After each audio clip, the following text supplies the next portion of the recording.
Calvin Coolidge said this: "Nothing in this world can take the place of persistence. Talent will not. Nothing is more common than unsuccessful men with talent. Genius will not.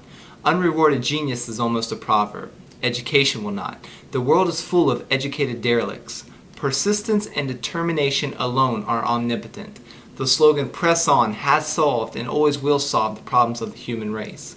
I can remember just as clear as day when my mind was first sparked with the belief that I could become a person of influence by making a difference in the lives of people.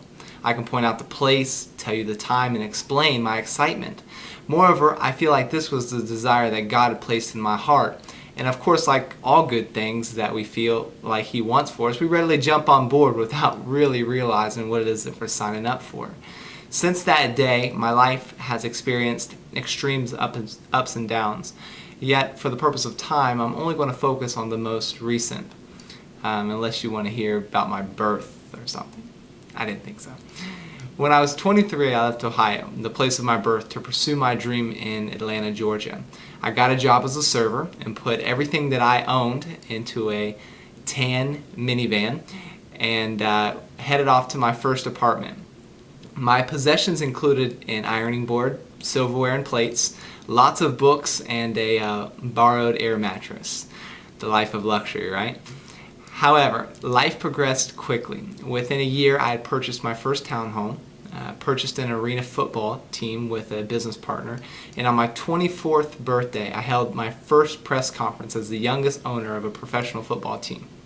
Yet, life digressed just as quickly. Within a year following that, of owning the team, our secretary stole $10,000.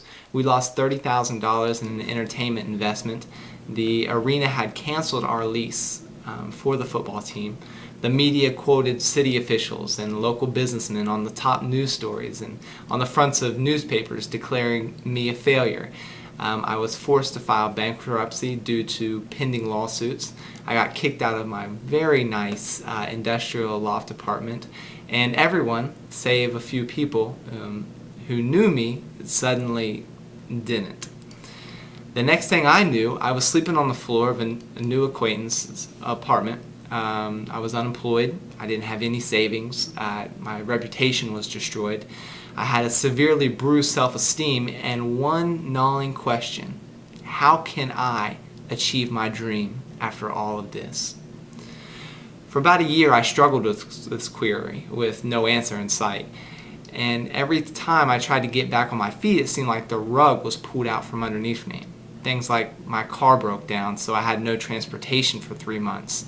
And when I finally got my car back, a tree fell on my car the very next day. Wow. Then I got that fixed, only to have it break down on me again a couple of weeks later in a mall parking lot, where it stayed for 7 months until it got towed away. No lie, you can't make this stuff up. But in the midst of everything that was happening, I had to force myself and force my thinking on where I was going to, not what I was going through. So you're not defined by your situation, though people will judge you based on it. My passion is to help individuals like you discover their purpose and to assist them in creating a business around it. That passion was birthed in me due to my realization that I failed because I was outside of my purpose. I knew my purpose prior to purchasing the football team, but that path was unclear. So I settled for what I could see instead of exploring my passion. The result? Disaster. See, there's a safety net that's inside your purpose. I realize that you're going through your own set of circumstances right now and that your life may have not turned out as you've planned. However, you will pull through. You will survive, and you will eventually be given a stage where you can declare to those who are suffering Theodore Roosevelt's sage advice. He said this.